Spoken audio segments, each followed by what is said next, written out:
Have you ever been told that you should set a reward for when you hit your goal in order to motivate you to follow through on it? If you have, and you set a reward expecting this like sudden burst of motivation energy that didn't happen, then hello, welcome to the club. Rewards don't actually motivate most people. In fact, they don't really do much of anything unless you use them the right way, which is what we're going to be talking about in this video.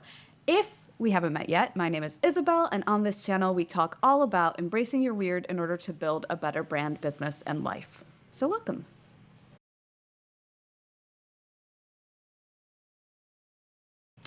From the time that we're kids, we're taught that rewards should be motivating. You finish your homework and you get a treat, or if you work hard, the prize will come, the whole carrot and the stick kind of thing, right? But the truth is, rarely will you get a magical burst of energy from setting a reward for a goal. But that doesn't mean that rewards are a bad thing. It just means that they're used to motivate when they aren't really motivating. And so what we want to talk about is how rewards are actually more effective when we use them to celebrate our progress. Rewards to celebrate, not to motivate. You might be the kind of person that sets the reward for the goal, and then once you hit the goal, you don't even actually give yourself the reward because the goal itself is the reward. But what happens with that is we're not celebrating our achievements. And that can make us fall into this spiral of just go, go, go, go, go, because as soon as you hit a goal, you're on to the next one. And that doesn't allow us to acknowledge what we've accomplished. And I know that that sounds kind of cheesy or like, is that really necessary? But in actuality, for your brain, it is. For your confidence, for your focus, for your energy, it is important to celebrate how far you've come. When you can recognize how far you've come in something, it allows your brain to say, hey, I didn't even know I could achieve that before. And look, I'm already here. That gives you a confidence boost. It also allows you to focus on the next step because you know that this step is now completed. And it also allows you to figure out if you even want to go in that direction or keep going in that direction in the first place. Celebrating isn't just about feeling good in the moment. It's about building that momentum to keep going and keep pursuing the goals that we have. Celebration also doesn't have to be with just big accomplishments and big goals, right? It is really about every step of the way. So dividing your goals into milestones and little pieces and then celebrating each milestone that you hit is also really important. This also rings true for things like habits where you've accomplished something multiple times, but because it feels so small, we don't take the time to recognize how far we've actually come with it. So I'll give you an example. I have a home cleaning organization app on my phone that counts points for every task I do. So it assigns 1 point for easy tasks, 3 points for hard tasks. I set a goal of when I hit this many points, I will reward myself with XYZ. Because my mom always used to tell me a home is never done. And I never really understood it until I moved out. And I'm like, she was right. Home is never done. But it can become something heavy. Chores can become something heavy and just something we don't want to do because we know that, oh yeah, you did all the laundry, except you're wearing clothes right now, aren't you? So technically, you still have laundry to do. Like, the dishes, there's always more dishes to do, right? You know, everything you clean is going to eventually get dirty again and you're going to need to clean it again. And because it's never done, it can feel like exhausting and it can weigh on our energy and our spirit to think that we have to keep doing this and doing this over and over and over again. So using a point system in this case, where I stop and celebrate the fact that I've been taking care of my home whenever I hit a certain amount of points, makes it so that I can say, hey, I'm doing a really good job. And that already makes everything else feel a little lighter, feel a little better, feel a little more joyful. So again, it's just this whole using rewards to celebrate, not to motivate. Now, I'd love to hear from you in the comments. Have you ever used rewards in this way? And if you have, what did you reward yourself with, or what has been your favorite reward? And if you haven't, are you actually considering it now? And don't worry, I'm going to now give you some ideas of different types of rewards if you're like, well, what do I reward myself with? We're getting there. So let's talk about that, the different ways we can reward ourselves. The first thing I need to note before we even get into the different ways is rewards don't have to be these huge, elaborate, expensive things. They can be low cost, they can be time-based, they don't have to be money related. Like, it's just what's meaningful to you. That is the most important thing. What is going to be meaningful enough for you that you consider it a celebration? Okay, so I like to attach rewards to my goals in 4 different ways. The first one is to reward with experiences. So what do I mean by experiences? Instead of saying, when I've hit this amount of points cleaning my house, I'm going to buy a home decor object, I would say, hey, when I hit this number of points, I am going to schedule out 4 hours over the weekend where I can just do self-care, or where I can just sit down and read a book, or where I can just work on that craft project that I keep avoiding because I have so many chores to do. The experience is the thing. Now, this can also be an experience that you pay for, right? You could take yourself out to the theater or to a new coffee shop or a new restaurant that you've been meaning to try. But it doesn't have to. The experience is about the time that you take, and that is the benefit of it as well. Instead of, clicking add to cart and sending yourself a thing, when you take the time and you say, oh my gosh, I had a lovely 4 hours of self-care, or I was able to sit and read that book that I've been meaning to read for 2 hours of uninterrupted time. That time really allows that celebration to sink in. And that is like the main benefit of celebrating with experiences. Now, the second type is to reward yourself with a dollar amount. This one is for all my overthinkers out there.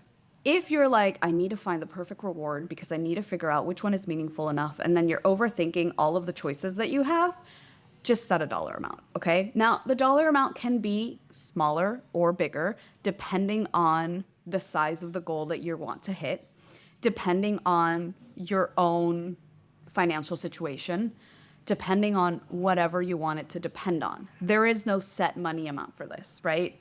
But the way this would work is I would say, okay, when I hit this goal, I'm going to buy something off my wish list that costs less than insert dollar amount, right? So less than $20, let's say. That means that for bigger goals, you can have a bigger money amount. And for smaller goals, you might just say like, yeah, just something that costs less than $5. Whatever, again, the actual number is defined by your own situation, your own financial situation, your own choices. That's up to you. But it is just assigning a dollar amount. Now, what's the benefit to this? On top of the overthinkers being able to actually choose a reward quickly and start working on the goal. The benefit of this is the excitement in the moment, okay? There's this thing that happens in psychology where our brain really loves novelty and really loves new things. A lot of times we'll see something, and I've done this all the time. We'll see something, let's say on Amazon, and you'll be like, oh my gosh, it's so cool. Add it to cart. And then you don't actually buy it, come back in 2 weeks, and you're like, it's okay. Delete from cart, remove from cart. When we set an actual specific reward ahead of time, sometimes once we hit the goal and we're like, yes, so what was my reward? Oh, it was that thing that I don't really care about anymore. That doesn't make the celebration exciting. So the benefit of doing a dollar amount one is that in the moment you get to open your wish list or search for something that you're excited about that falls into that dollar amount that you can get and use it to celebrate your goal. And that excitement makes that celebration more significant. The third way is to celebrate with something that relates to your goal. This is one of my favorite ways to celebrate. For example, with the home organization app, I buy something related to my home that is something that I'm only buying for the joy of it. So home decor, a new candle, new cushions for my couch, whatever it is. I have things that I want to buy for my home, but sometimes I'm like waiting to see when I can actually go out and purchase them. But because this relates to the goal itself, it becomes a visual reminder of you hitting that goal. So let's say I hit 500 points on the app and I'm like, cool, awesome. You know what? I'm going to buy that new plant that I wanted. I go, I get my plant, and now that plant is in my home. Every time I see that plant, it is a reminder, that is the benefit of this, a visual reminder that brings me joy of the fact that I'm taking care of my home. So finding something, a reward that relates to your goal and can become that kind of visual reminder is a really awesome way to reward yourself as well.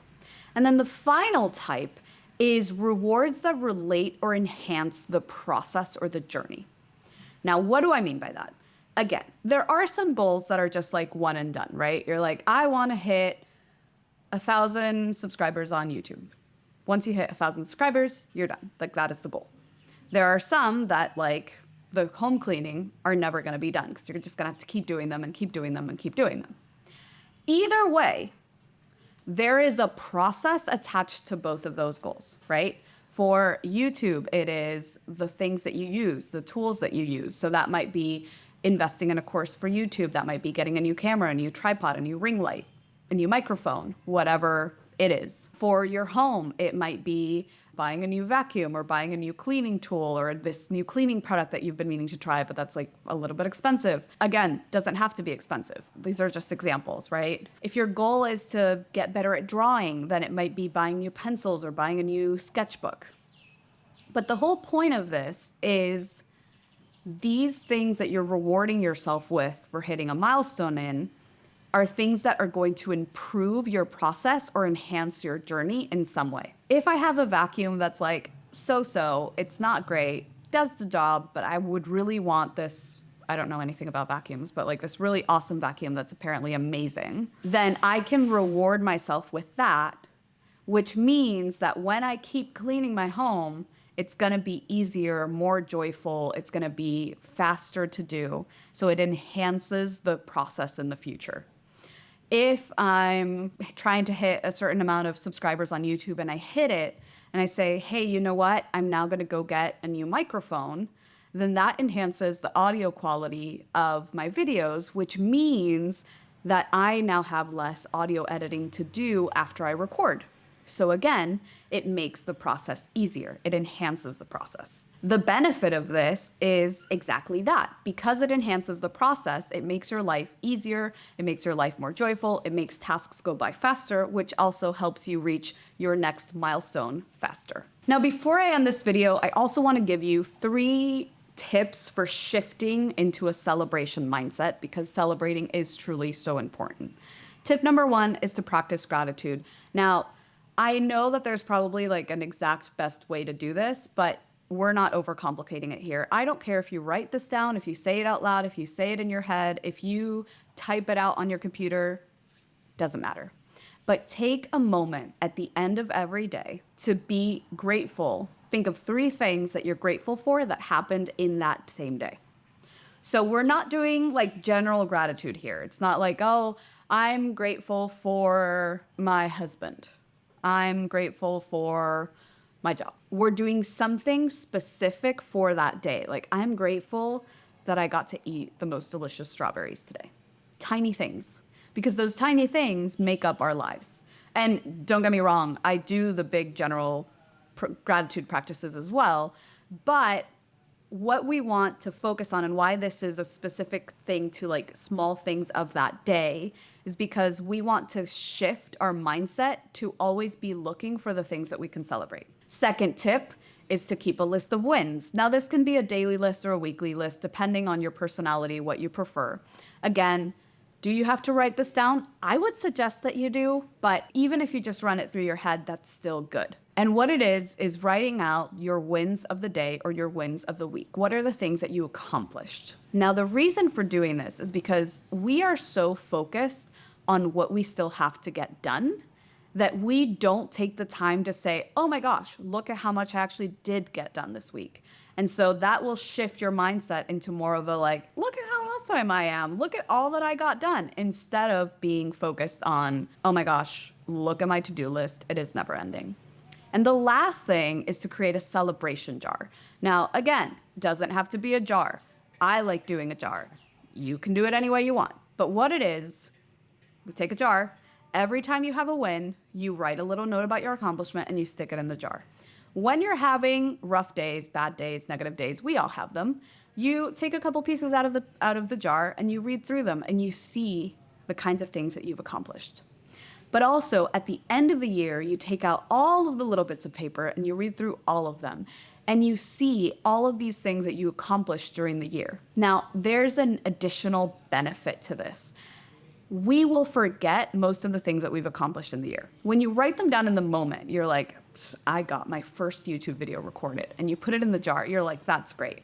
At the end of the year, when you've recorded 50, 60 videos, you're not thinking about that first video anymore. And so reading that piece of paper that's like, I did my first YouTube video, it's like, oh my gosh, yes, I did that. And then I did 59 more, and that's awesome. And so it really, like, I guarantee you, you will have things in that jar that you will have forgotten about by the time you read through them at the end of the year. At the end of the day, all I want you to remember is that you should be using rewards to celebrate and not to motivate, unless rewards actually motivate you. But I've found that for a majority of people, that's not the case. Remember that the journey is just as important as the destination, which is why we need to celebrate and do this thing. I'm really grateful that you stuck through to the end of this video. I hope you enjoyed it. And if you did, I'd really appreciate it if you like, comment, and subscribe.